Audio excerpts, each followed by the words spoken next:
Good morning, students. Today topic of discussion is ham catabolism. ठीक है, तो first of all but is haem. ठीक है, तो जो हमारा हीमोग्लोबिन होता है, जो ब्लड होता है, ब्लड को कहते हैं हीमोग्लोबिन. ठीक है, हीमोग्लोबिन क्यों कहते हैं? क्योंकि एक तो इसमें हैम होता है, एक उसमें ग्लोबिन होता है. हैम होता है आयरन, ग्लोबिन होते हैं प्रोटीन्स. जब प्रोटीन का आयरन के साथ बॉन्ड बनता है तो वो बनाते हैं हीमोग्लोबिन. तो हीमोग्लोबिन जो है वो उसको ब्लड कहते हैं. ठीक है, तो ब्लड के जो सेल्स होते हैं, ठीक है, जो सेल्स होते हैं उनमें हीमोग्लोबिन होता है. सेल्स का जो लाइफ स्पैन है वो 120 डेज़ का है. ठीक है, सेल्स का जो लाइफ स्पैन है वो 120 डेज़ का है. क्यों? क्योंकि जब हमारी बॉडी में ब्लड सेल्स बनते हैं उसके 120 डेज़ के बाद ये न्यू बनते हैं. जो पुराने हैं वो ब्रेक डाउन हो जाते हैं, रैप्चर हो जाते हैं. ठीक है, तो उनमें से जो हैम है वो बाहर निकल जाता है. ठीक है, जो ग्लोबिन है वो बाहर निकल जाता है.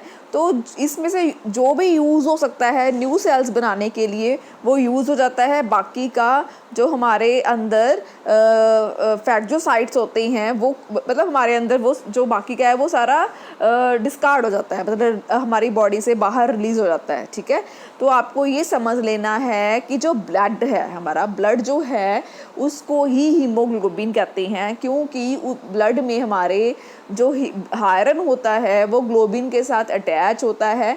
ठीक है, that's why the name is haemoglobin. ठीक है, जो ब्लड सेल्स होते हैं, ठीक है, ब्लड सेल्स जो होते हैं उनका जो टाइम पीरियड होता है वो 120 डेज़ का होता है. आफ्टर 120 डेज़ ये जो है ये ब्रेक डाउन हो जाते हैं. ब्रेक डाउन होने के बाद उसमें से जितना भी आयरन है जो न्यू सेल्स बनाने के लिए वो यूज़ हो जाएगा. ठीक है, बाकी का जो सारा मटेरियल है वो हमारी बॉडी से बाहर निकल जाएगा. ठीक है, तो आज हम देखेंगे कि जो आयरन है, जो हैम है, उसका कैटाबॉलिज्म कैसे होता है हमारी बॉडी में. ठीक है, तो सबसे पहले हम देखेंगे, ये देखिए मैंने यहाँ पे शो भी किया है. ठीक है, आप देख सकते हैं कि अगर हम हैम कैटाबॉलिज्म की बात करें तो ये देखिए हमारे यहाँ पे रेड सेल्स हैं, तो रेड ब्लड सेल्स हैं हमारी बॉडी में. उनका जो लाइफ स्पैन है, लाइफ स्पैन होता है जिंदा रहने का टाइम पीरियड. तो लाइफ स्पैन जो है वो 120 डेज़ का है. ठीक है, रेड ब्लड सेल्स का लाइफ स्पैन जो है वो 120 डेज़ का है. रेड ब्लड सेल्स जो हैं हमें मिलते कहाँ से हैं? रेटिक्यूलर एंडोथीलियल सेल से. लाइक स्प्लीन, जो बोन मैरो है वो हमारे जो है रेड सेल्स बनाते हैं. ठीक है, स्प्लीन हुआ, बोन मैरो हुआ. ठीक है, ये क्या करते हैं? ये रेड ब्लड सेल्स बनाते हैं. ठीक है, जिनका लाइफ स्पैन जो है वो 120 डेज़ का होता है. ठीक है, तो लाइफ स्पैन जो है वो 120 डेज़ का है. आफ्टर 120 डेज़ देखो जो हम इनमें जो रेड ब्लड सेल्स है इनमें जो हैम होता है, हीमोग्लोबिन जो होता है, एचबी जो होता है वो 85% होता है. ठीक है, 85% जो है वो एचबी होता है इसमें. ठीक है, अगर हम बात करें तो एचबी के बाद अगर मान लो इनका ब्रेकडाउन होता है तो इसमें से निकलेगा हैम. ठीक है, इसमें से निकलेगा हैम. तो कंप्लीट प्रोसीजर क्या है कि रेटिक्यूलर एंडोथीलियल सिस्टम जो होता है उसमें आते हैं स्प्लीन एंड बोन मैरो. वो क्या करते हैं? रेड सेल्स बनाते हैं. रेड सेल्स में हेमोग्लोबिन जो है वो 85% होता है.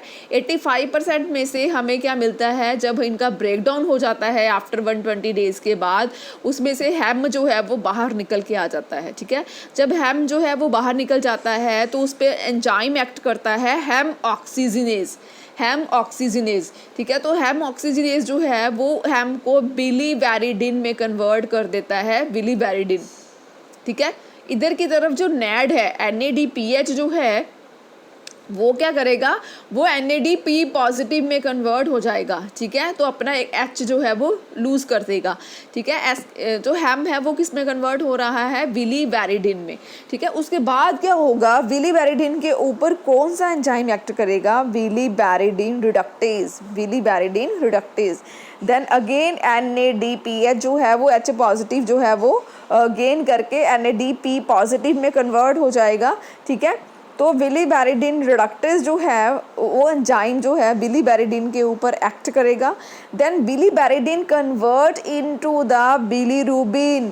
ठीक है, तो बिलीरुबिन में कन्वर्ट हो जाएगा. तो उसके बाद क्या होगा? उसके बाद जो बिलीरुबिन है उसके बाद जो बिलीरुबिन है वो कहाँ पे जाएगा, वो हमारी ब्लड वेसल में जाएगा, ठीक है, जो हमारी ब्लड वेसल में जाएगा। ये हमारी ब्लड वेसल है, मैंने बनाने की कोशिश की है, जो हमारी ब्लड वेसल है, ठीक है। जब बिलीवेरिडिन यहाँ पे जाएगा तो उधर से वहाँ पे एल्ब्यूमिन भी आ जाएगा, ठीक है, क्योंकि बिलीरुबिन जो है वो एल्ब्यूमिन के साथ कॉम्प्लेक्स बनाता है। एल्ब्यूमिन एक प्रोटीन है, ठीक है, तो बिलीरुबिन की कैपेसिटी है एल्ब्यूमिन के साथ कॉम्प्लेक्स बनाने की, तो बिलीरुबिन एल्ब्यूमिन कॉम्प्लेक्स बन जाएगा, ठीक है। उसके बाद बिलीरुबिन एल्ब्यूमिन कॉम्प्लेक्स जो है इसकी जो अमाउंट होती है दैट इज़ 0.2 to 1 mg पर डेसीलीटर, ठीक है, 0.2 to 1 mg पर डेसीलीटर।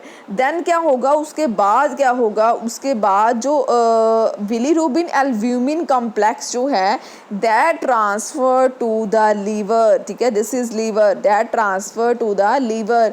लीवर में जाके क्या होगा, जो बिलीरुबिन है वो एल्ब्यूमिन कॉम्प्लेक्स से अलग हो जाएगा, ठीक है, लीवर में जाके जो बिलीरुबिन है वो अलग हो जाएगा। तो हम ये भी कह सकते हैं कि हमारा जो रेटिक्यूलो एंडोथेलियल सिस्टम है, ठीक है, जो रेटिक्यूलो एंडोथेलियल जो सिस्टम है, ये वाला जो हमारा सिस्टम है, इससे लीवर तक पहुंचाने के लिए बिलीरुबिन को उसको कॉम्प्लेक्स बनाना पड़ता है एल्ब्यूमिन के साथ, और पहुंचाता कौन है उसे, ब्लड, ठीक है, ब्लड वेसल्स के थ्रू वो जाता है। तो हम अगर कंप्लीट देखें तो जो हमारा रेटिक्यूलो एंडोथेलियल सिस्टम जो है उसमें क्या होता है, स्प्लीन एंड जो बोन मैरो होते हैं उसमें जो एलेट सेल्स होते हैं उसमें जो हीमोग्लोबिन होता है वो 85% होता है, उसमें से हेम निकल जाता है that convert into the biliverdin and bilirubin, ठीक है। बिलीरुबिन जो है वो लीवर तक पहुंचता है, किसके थ्रू, ब्लड वेसल के थ्रू, और किसके साथ बॉन्ड बना के, एल्ब्यूमिन के साथ। एल्ब्यूमिन क्या है, एक प्रोटीन है, तो एल्ब्यूमिन एक कैरियर भी है जो कैरी करता है बिलीरुबिन को, so that bilirubin transfer to the liver, ठीक है, वेयर एल्ब्यूमिन क्या करता है, एल्ब्यूमिन क्या करता है, रेटिक्यूलो एंडोथेलियल सिस्टम से बिलीरुबिन को उठा के लीवर में छोड़ देता है, तो एल्ब्यूमिन जो है वो उसके बाद जो है वो फ्री हो जाता है, मतलब उसके बाद बिलीरुबिन जो है वो लीवर में ट्रांसफ़र हो गया है। आप देख सकते हैं बिलीरुबिन जो है वो क्या हो रहा है, वो कन्वर्ट हो रहा है, ठीक है, वो कन्वर्ट हो रहा है। बिलीरुबिन जो है वो बिलीरुबिन यूरोनाइड, ठीक है, बिलीरुबिन कन्वर्ट हो रहा है बिलीरुबिन मोनोग्लूकोरोनाइड, ठीक है, तो किसकी प्रेजेंस में कन्वर्ट हो रहा है, BGT की फॉर्म में, ठीक है, BGD की प्रेजेंस में, ठीक है। तो इसमें क्या होता है, जो UDP ग्लूकोयूरोनेट है that convert into the UDP, ठीक है, यहीं से ही ग्लूकोयूरोनेट जो है वो बिलीरुबिन के साथ बॉन्ड बना लेता है in the presence of bilirubin glucuronate transferase. This the full form of BGT is bilirubin glucuronate transferase. मतलब क्या है, ये एंजाइम क्या करेगा, ये एंजाइम जो UDP है, यहाँ पे देखिए आप, जो UDP है, UDP के साथ ग्लूकोयूरोनेट का बॉन्ड बना हुआ है, तो ये एंजाइम क्या करेगा, यहाँ से ग्लूकोयूरोनेट उठा के बिलीरुबिन के साथ अटैच करके ये बना देगा बिलीरुबिन मोनोग्लूकोयूरोनाइड, ठीक है। तो UDP जो है वो अकेला रह जाएगा, ठीक है, UDP ग्लूकोयूरोनेट जो है convert into the UDP। At that time glucuronate is transfer to the bilirubin and it converted into the bilirubin monoglucuronide in the presence of enzyme bilirubin glucuronate transferase. Again this bilirubin monoglucouronide convert into the bilirubin diglucouronide, same mechanism है। उसके बाद फिर से एक UDP ग्लूकोयूरोनेट molecule आएगा, वो फिर से अपना एक ग्लूकोयूरोनेट यहाँ ट्रांसफ़र कर देगा और UDP में कन्वर्ट हो जाएगा, और ये एंजाइम का नाम क्या है, बिलीरुबिन ग्लूकोयूरोनाइड ट्रांसफेरेज, ठीक है। तो बिलीरुबिन मोनोग्लूकोयूरोनाइड जो है that convert into the bilirubin diglucuronide, ठीक है, बिलीरुबिन डाइग्लूकोयूरोनाइड, इसको क्या कहते हैं, कंजुगेटेड बिलीरुबिन, इसको क्या कहते हैं, conjugated bilirubin, this is conjugated bilirubin, ठीक है। तो क्या नाम है इसका, बिलीरुबिन डाइग्लूकोयूरोनाइड, तो नाम क्या है इसका, कंजुगेटेड बिलीरुबिन, ठीक है। तो आपने ये सारा प्रोसेस समझ लेना है कि जो बिलीरुबिन है वो कन्वर्ट हो रहा है bilirubin monoglucuronide in the presence of BGT, ठीक है। तो यूडीपी ग्लूकोयूरोनाइड जो है वो कन्वर्ट हो रहा है यूडीपी में, और यहीं से ही ग्लूकोयूरोनाइड जो है वो ट्रांसफ़र हो रहा है। Then again mono convert into the di, जिसको कंजुगेटेड बिलीरुबिन भी कहते हैं, ठीक है। उसके बाद क्या होगा, उसके बाद ये जो बिलीरुबिन जो डाईग्लूकोयूरोनाइड कॉन्जुगेटेड फॉर्म जो बनी है वो ट्रांसफ़र हो जाएगी इंटेस्टाइन में, ठीक है। ये इंटेस्टाइन है हमारी, तो इंटेस्टाइन में ट्रांसफ़र हो रही है, जिसको कहते हैं हेपेटिक सर्कुलेशन, जिसको कहते हैं हेपेटिक सर्कुलेशन। मतलब क्या है, लीवर के थ्रू जब कोई सर्कुलेशंस होती हैं तो उसको हेपेटिक सर्कुलेशंस कहते हैं। तो अब आ गया इंटेस्टाइन में, ठीक है। तो इंटेस्टाइन में क्या होगा, तो इंटेस्टाइन में जाके जो बिलीरुबिन डाईग्लूकोयूरोनाइड है इंटेस्टाइन में जाएगा, ठीक है। इंटेस्टाइन में ट्रांसफ़र हो रहा है। उसके बाद इंटेस्टाइन में हमारे बहुत सारे बैक्टीरियाज और एंजाइम्स होते हैं, तो उसके ऊपर जो एक्ट करेगा वो गट का एंजाइम, गट होता है इंटेस्टाइन, ठीक है। गट का जो बीटा ग्लूकोयूरोनाइडेज है, बीटा ग्लूकोयूरोनाइडेज जो एंजाइम है वो उसके ऊपर एक्ट करेगा बिलीरुबिन डाईग्लूकोयूरोनाइड के ऊपर। तो वो क्या करेगा, वो इसको सिंपल बिलीरुबिन में कन्वर्ट कर देगा, ठीक है। क्यों, क्योंकि एंजाइम का नाम क्या है, बीटा ग्लूकोयूरोनाइडेज। मतलब ये क्या करेगा, ये इसका बॉन्ड ब्रेक कर देगा, ग्लूकोयूरोनाइड का जो बॉन्ड बना हुआ है इसको ब्रेक कर देगा, तो अकेला जो बिलीरुबिन है वो रह जाएगा।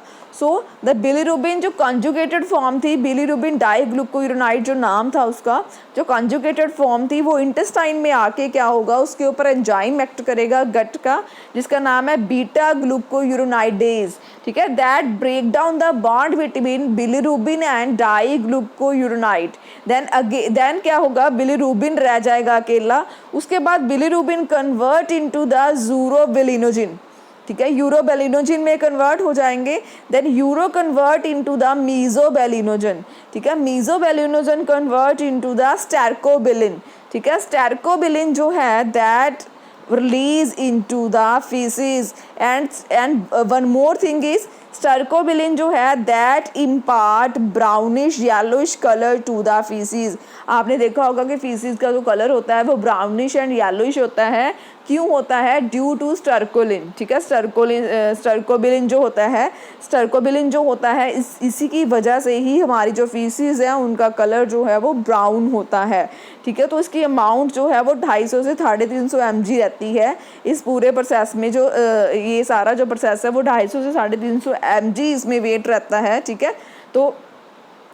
तो आपको समझ आ गया कि इंटेस्टाइन में जाके क्या होता है। इंटेस्टाइन में जाके बिलीरुबिन डाईग्लूकोयूरोनाइड जो है that convert into the bilirubin, then urobilinogen and mesobilinogen and stercobilin जो है that release into the faeces. And one more thing about to remember is the stercobilin जो है that impart brownish colour to the faeces, that's why our faeces colour is brown, ठीक है। The total amount of stercobilin and others are in the intestine is about to 250 से 350 mg, ठीक है।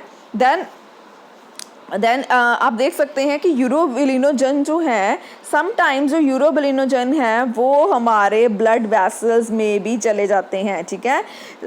जो थोड़े से यूरोबिलिनोजन्स हैं वो क्या होते हैं, वो हमारी ब्लड वेसल्स में इम्पार्ट हो जाते हैं, ब्लड में चले जाते हैं। मतलब ब्लड वेसल नहीं कहना आपने, ब्लड में चले जाते हैं। ब्लड में जाने के बाद क्या होता है, ब्लड क्या करता है, उनको किडनी के थ्रू फिल्टर करके हमारी यूरिन में पास कर देता है। दैट्स वाई द नाम इज यूरोबिलिनोजन, ठीक है। From the name you can easily understand यूरोबिलिनोजिन मतलब it has tendency to release into the urine. That's why it passes from blood circulation to the kidneys where it filter out in the urine, ठीक है। Urine में पास हो जाते हैं यूरोबिलिनोजन्स, ठीक है। और समटाइम्स क्या होता है कि ये यूरोबिलिनोजन जो हैं वो अगेन हमारे लीवर को भी ट्रांसफ़र कर दिए जाते हैं। ये देखिए, sometime it's again transfer to the liver where it convert into the bilirubin. where it again convert into the bilirubin. When it convert into the bilirubin, then again this cycle repeat, and again it comes to the intestine where it convert into stercobilin. ठीक है, और either it transfer to the blood and filter through the kidney in urine. ठीक है, तो whole mechanism is there. Whole mechanism is haem catabolism का जो whole mechanism है, this is all about, this is reticular endothelial system where haemoglobin content is 85%. After 120 days it from the red blood cell there is haem extracted out. Haem जो है वो बाहर आ जाएगा, तो उसके ऊपर एंजाइम एक्ट करेगा haem oxygenase. Then it convert into the biliverdin, then bilirubin. Bilirubin जो है that transfer to the liver with the help of albumin by making the bilirubin albumin complex. Albumin is just a carrier that transferred it from reticular endothelial system to the liver, where it convert into the bilirubin monoglucuronide and diglucuronide with the help of bilirubin glucuronide transferase enzyme.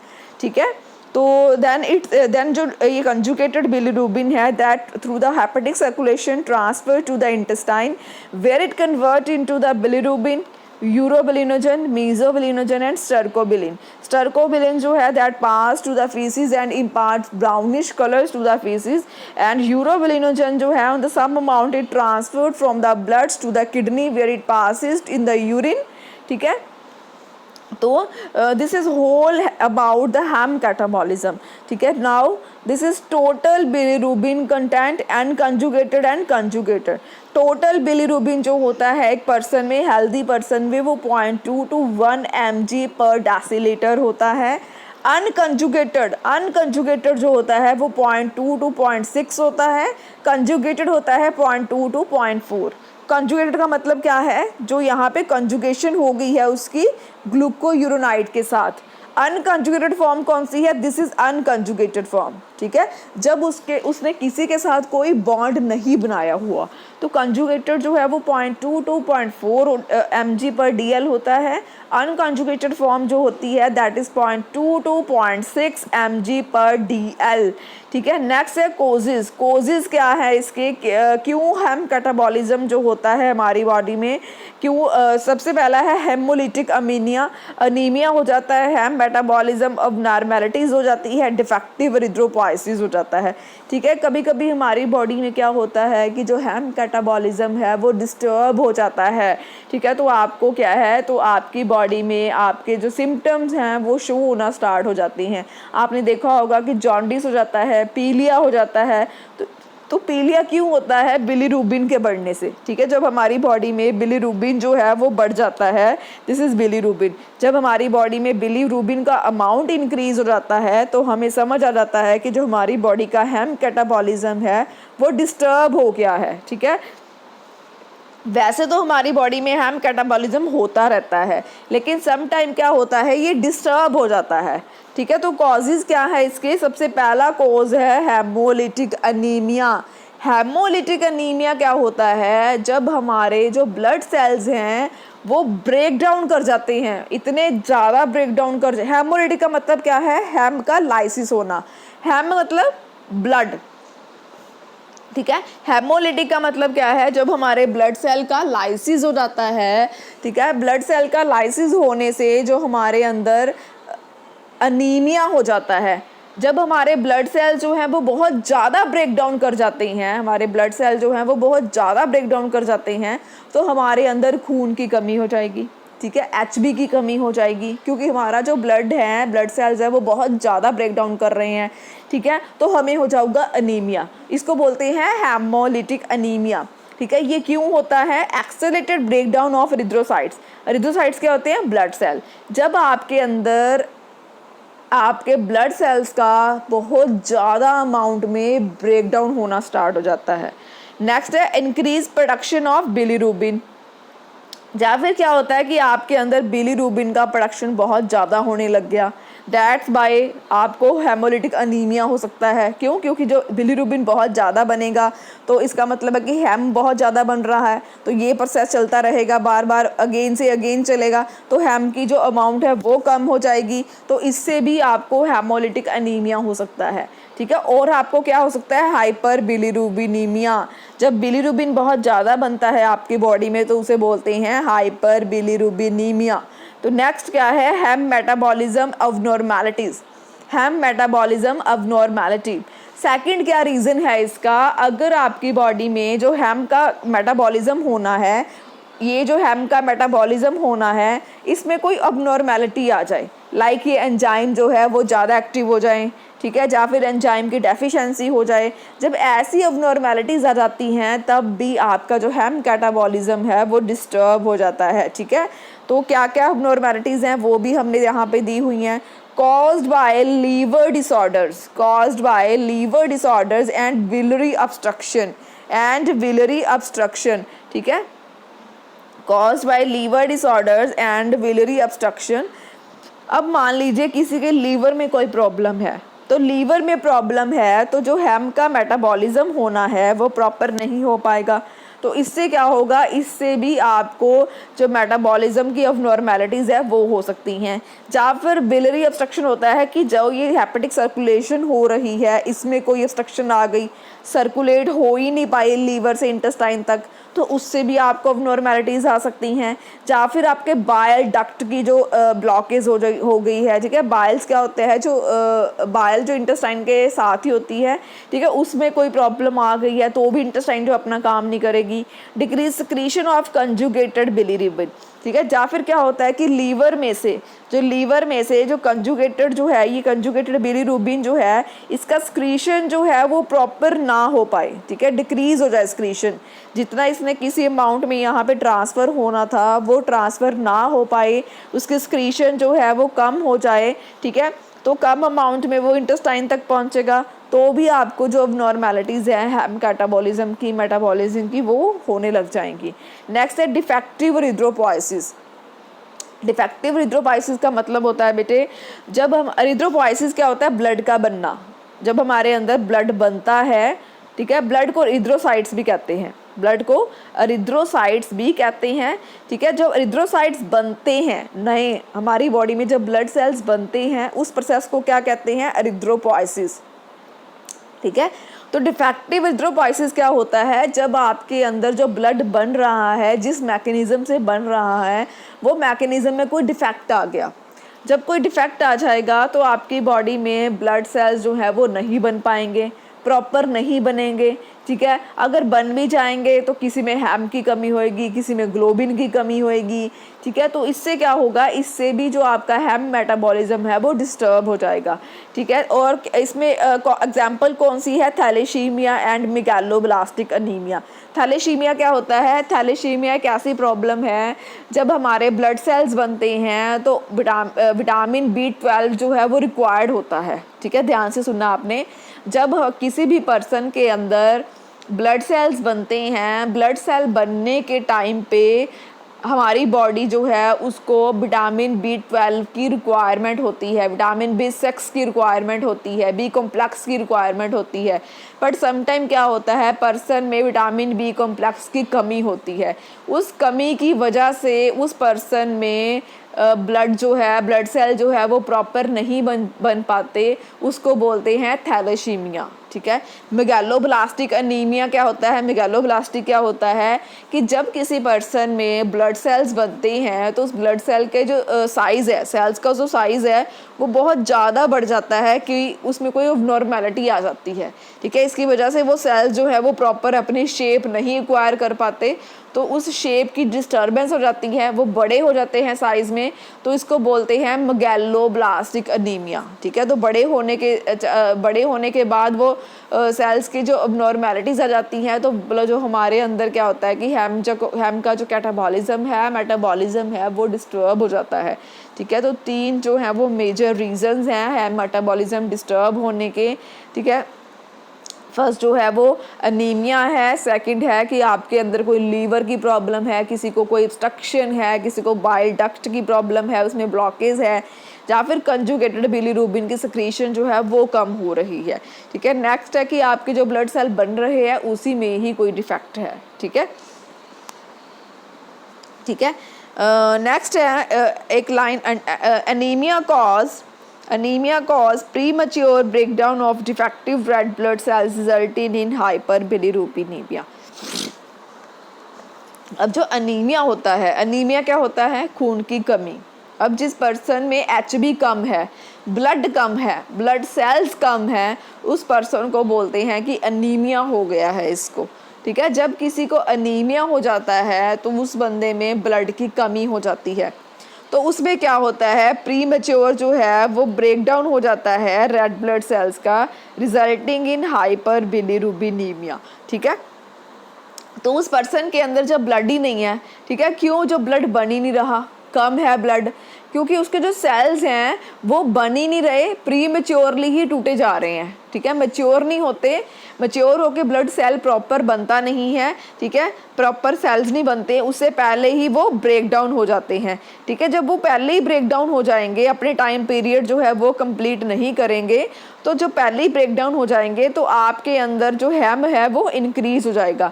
जब हैम increase हो जाएगा तो हैम से आगे bilirubin बन जाएगा, फिर बिलीबैरिडन बन जाएगा, फिर ये मैकेनिज्म चल पड़ेगा, तो आपके अंदर क्या होगा, बिलीरुबिन का अमाउंट जो है वो बढ़ जाएगा, ठीक है। तो आपकी स्किन जो है वो येलोइश हो जाएगी, क्योंकि बिलीरुबिन का जो कलर होता है वो येलो होता है, ठीक है। तो आपको हो जाएगा पीलिया, जॉन्डिस। जॉन्डिस क्यों होता है? क्योंकि आपके अंदर बिलीरुबिन बढ़ जाता है। बिलीरुबिन क्यों बढ़ता है? क्योंकि आपके जो ब्लड सेल्स हैं वो टाइम से पहले ही टूट गए, टाइम से पहले ही उनका ब्रेकडाउन हो गया, उन्होंने अपना टाइम साइकिल जो है वो कंप्लीट नहीं किया, उससे पहले ही वो ब्रेकडाउन हो गए, तो आपकी बॉडी में हैम की अमाउंट बढ़ गया। जब हैम का अमाउंट बढ़ गया तो देखिए फिर वो बिलीरुबिन का अमाउंट जो है वो अपने आप ही बढ़ जाएगा। आप देख सकते हैं यहाँ पे, अगर हैम का अमाउंट बढ़ गया तो बिलीबैरिडन बढ़ जाएगा, तो बिलीरुबिन बढ़ जाएगा, तो बिलीरुबिन बढ़ने से आपका जो कलर है वो येलो हो जाएगा, तो इसी को ही बोलते हैं जॉन्डिस, ठीक है। तो this is all about the ham catabolism, ठीक है। नेक्स्ट हम डिस्कस करेंगे जॉन्डिस, क्या टाइप्स हैं, जॉन्डिस होता क्या है, ठीक है। तो this is all about ham catabolism. I think you all understand about this process, ठीक है। तो थैंक यू सो मच।